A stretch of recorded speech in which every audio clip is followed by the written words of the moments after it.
पुन्हा एकदा तुम्हा सगळ्यांचं स्वागत करते आहे आणि तुम्ही सगळे मजेत असाल अशी मी आशा करते।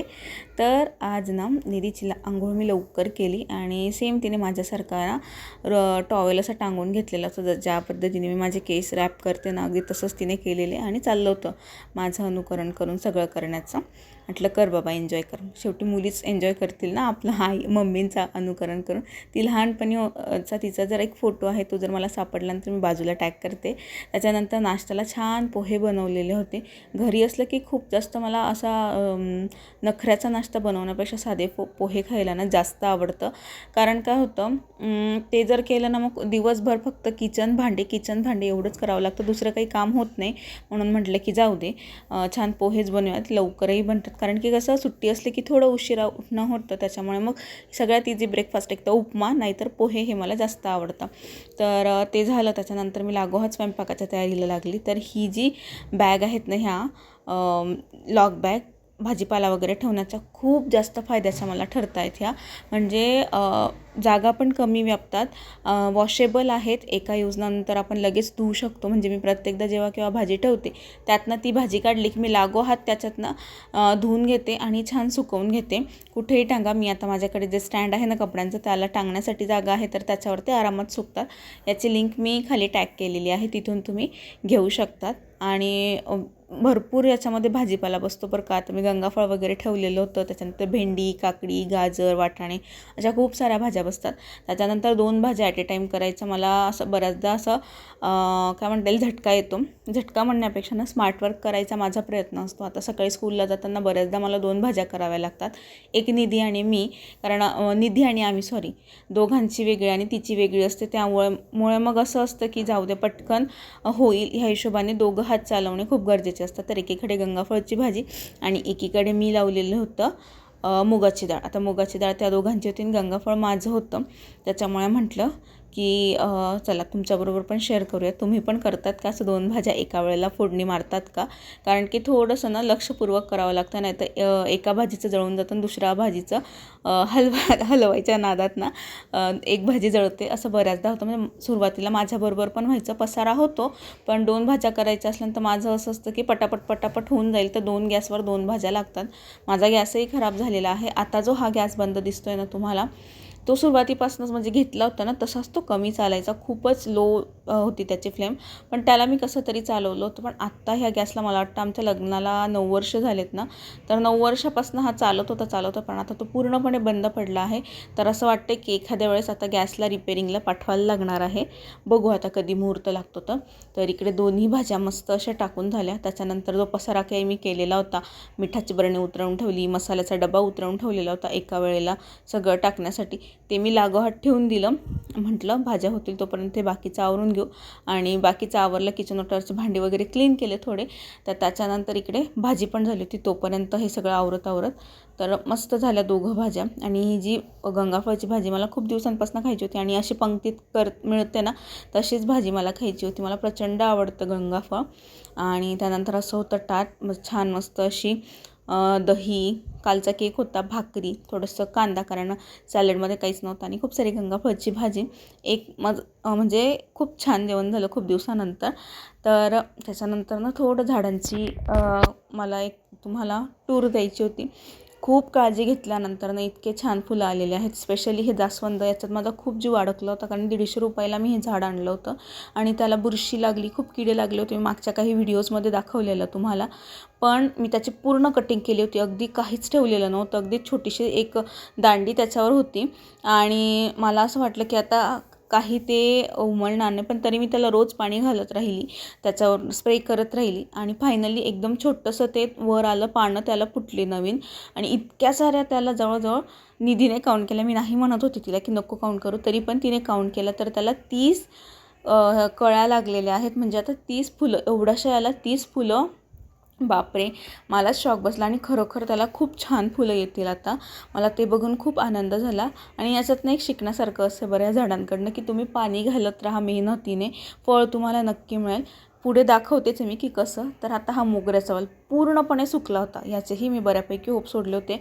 मी मागे एकदा विचार केला होता की पूर्ण काढून टाकायचा, नर्सरीतनं नवीन आणायचा, पण मग म्हटलं की जाऊ दे. मी कंटाळा केला ॲक्च्युली की जाऊ दे, नंतर करू असं करत करत ना त्याला छान मस्त पानं आता बारीक बारीक फुटायला लागली. मग म्हटलं की आता वरतून थोडंच कट करूया, जिथपर्यंत पानं आले तेवढं राहू देऊया आणि जे वरचं खराब आहे ते काढून टाकूया. मग हळूहळू त्याची माती वगैरे सगळी व्यवस्थित करून घेतली.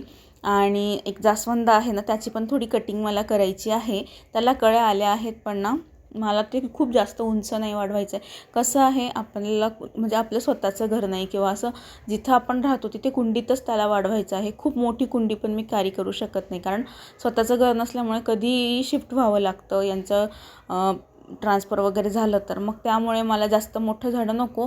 पण ठीक आहे, लाल जास्वंद मला प्रचंड आवडतं. आणि हे काढल्यानंतर मला असा पश्चाताप झाला की अरे त्याला 3 हे होत्या छान कळ्या. मी काढून टाकलं न पाहता, म्हटलं की ठीक आहे जाऊ दे आता. तर मला याच्याकडनं एकच शिकायला मिळालं की तुम्ही संयम ठेवा, नियमित मेहनत घेत राहा, फळ नक्की मिळतं. त्याच्यानंतर एक आसन ट्राय करायचं चाललं होते. खूप प्रयत्न केले बरं याच्यातही. म्हणजे आजचा जो व्हिडिओ आहे ना, मला एकच म्हणजे ह्या सगळ्या छोट्या छोट्या क्लिप्समधनं मला एकच म्हणजे मी आता एडिट करते ना, त्याच्यातनं मला पण कळतं की continue consistent hard work it's very important. तुमचं सातत्य, तुमची कठोर परिश्रम हे खूप महत्त्वाचं आहे. त्याच्याशिवाय काहीच नाही, त्याच्याशिवाय यश नाही.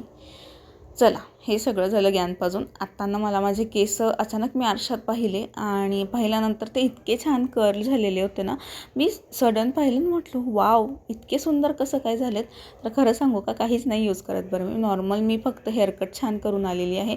माझ्या केसांच्या बाबतीत एक गोष्ट अशी आहे की मी हेअरकट केल्याने की वर्षभर त्याची सेटिंग राहते. आता मी स्ट्रेट करून घेतलेले होते, पण ते कर्ल होऊन जातात खालून आणि इतके छान कर्ल होतात ना की असे कर्ल करून घेण्यासाठी सुद्धा पार्लरमध्ये पैसे मोजावे लागतात. पण फ्रीमध्ये माझे केस इतके सुंदर छान खालून कर्ल झालेले आहेत. एक म्हणजे हेअरस्टाईल करायची असेल ना साडीवर वगैरे तर इझिली आणि फ्रीमध्ये ही अशी कर्ल हेअर्स होऊन जातील.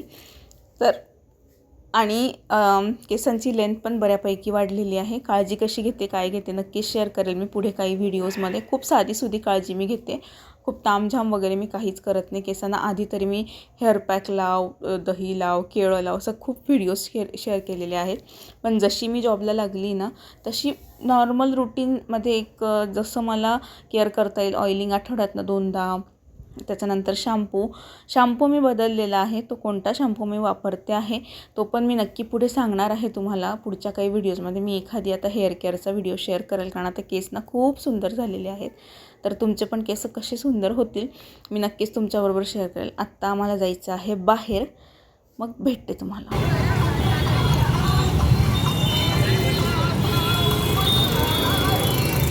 आज आपल्या महाराष्ट्राचे आराध्य दैवत श्री छत्रपती शिवाजी महाराज यांची जयंती आहे. त्यानिमित्ताने संपूर्ण महाराष्ट्रामध्ये ठिकठिकाणी कार्यक्रम ठेवलेले असतात. तसे जळगावमध्ये पण असतात, नाशिकला खूप होतात, पण जळगावमध्ये जे GS ग्राउंड म्हणून एक ठिकाण आहे, तिथेच हा प्रोग्राम होत असतो. महाराजांची भव्य देवी मूर्ती इथे आहे. त्याच्यानंतर संध्याकाळ झाली होती, त्यामुळे निधीला बाहेरच आम्ही खूप दिवसानंतर ह्या नूडल्स खाऊ घातल्या. नेहमी नाही देत, हेल्थ कॉन्शियस असल्यामुळे म्हटलं की ठीक आहे कधीतरी चालतं. म्हणून फुंकर मारत होती आणि शूटही चाललं होतं, त्याच्यामुळे तिचं असं होतं की पटकन फुंकर मारून खाऊन घ्यायचं. त्याच्यानंतर ना भाजी घ्यायला गेलो.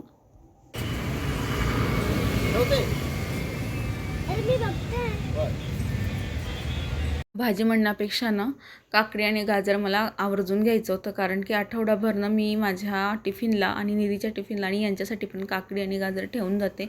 कारण ना जर तुम्ही मूळव्याध आणि पाईल्सचे पेशंट असाल तर आवर्जून काकडी खा दुपारच्या जेवणामध्ये. संध्याकाळी नका खाऊ, पण दुपारच्या जेवणामध्ये अर्धी काकडी तरी खा तुम्ही. खूप जास्त रिझल्ट छान आहे त्याचा. आणि गाजर आता सीझननुसार येत असतात. आता हे लाल गाजर आहेत आणि सीझन नसलं की ऑरेंज कलरचे गाजर येतात. बीट पण तुम्ही इन्क्लूड करू शकतात. बीटने तर खूप जास्त फरक पडतो, पण मला बीट जास्त आवडत नाही, त्यामुळे कधीतरी मी बीट घेत असते. काकडी माझ्या जेवणात नेहमी असते दुपारच्या, आणि गाजर कधीतरी मी घेते. आता मला वाटतं भरपूर 1-1.5 महिन्यानंतर मी गाजर घेते आहे. म्हटलं की थोडे हलवा होऊन जाईल आणि थोडंसं टिफिनला पण होऊन जाईल आपल्याला सॅलड म्हणून.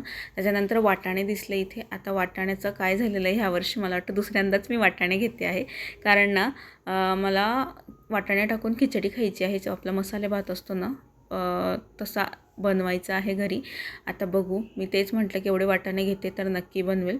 आणि हे शर्ट आहे ना, हे खाली टॅग करते आहे. भरपूर लोकांना आवडतं. मला स्कूलला घालून गेले की सगळे असं म्हणतात की बॉबीसारखे दिसतं हे शर्ट आणि जीन्स दोघं प्रोडक्ट मी टॅग करते आहे. तिथून तुम्ही घेऊ शकतात. घरी आलो आणि त्याच्यानंतर निधी ला म्हटलं मला हेल्प करायला बस, कारण ती आल्या मोबाईल मागत होती. मला द्यायचा नव्हता तिच्या हातात मोबाईल, यांचा किंवा माझा दोघांचाही.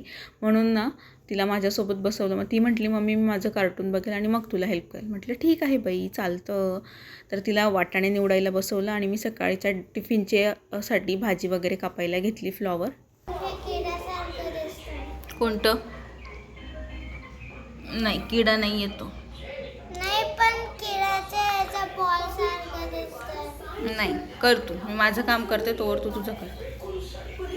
तर या पद्धतीने तिच्याबरोबर कार्टून बघत ना काम चाललेलं होतं. बरं ती जे कार्टून पाहते तर मला पण आवडतं. पेपा पिग म्हणून आहे, माशा बिअर पेपा पिग, हे मला आवडतात कार्टून प्रचंड. बऱ्याचदा ना लहान मुलांबरोबर लहान होणं ना खूप फायद्याचं असतं आपल्यासाठी. एकतर त्यांच्यासाठी पण हे खूप छान असतं आणि आपल्यासाठी पण हे एक उत्तम पर्याय असतो. म्हणून नक्की ट्राय करून बघा तुम्ही. त्याच्यानंतर ना हे मला ॲक्च्युली एका ठिकाणी द्यायचं आहे. मी जोधपूरला गेले होते तेव्हा हे जे मी सिरम बनवलेलं आहे ना चेहऱ्यासाठी, ग्लिसरीन आणि गुलाब पाण्याचं, तर ते सिरम मी जस्ट ट्राय म्हणून दिलं होतं. की म्हणतो ना आपण सोबत असलं की शेअरिंग करतो, शेअरिंग इज केअरिंग, तसंच मी दिलं होतं. आमच्या स्कूलच्या एक मिस आहे, टीचर आहेत त्यांना, तर त्यांचे हाताचे कातडे वगैरे निघत होते. म्हणजे त्यांची खूप ड्राय स्किन आहे आणि तेव्हा थंडी जास्त होती नोव्हेंबरमध्ये.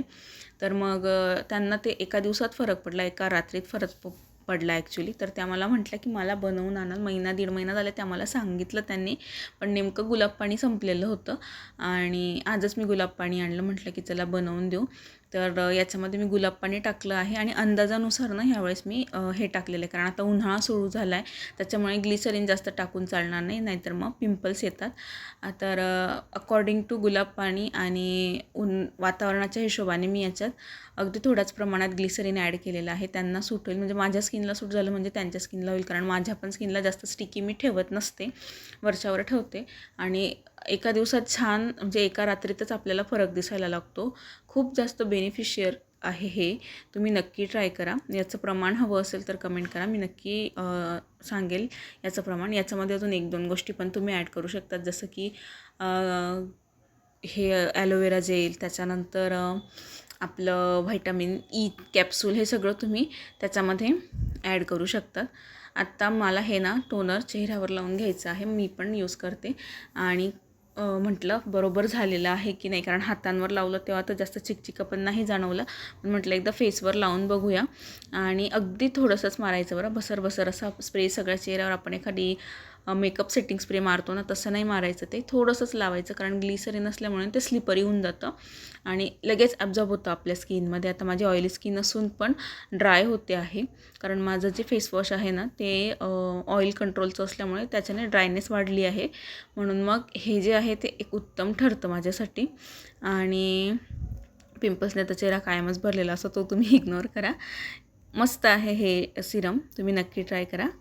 तर आजचा हा व्हिडिओ मी इथेच संपवते आहे. आशा करते तुम्हाला व्हिडिओ आवडला असेल. जर व्हिडिओ आवडला असेल तर व्हिडिओला लाईक करा, कमेंट करा, शेअर करा आणि चॅनलवर पहिल्यांदा असेल तर आठवणीने चॅनल सबस्क्राईब करा. बाय.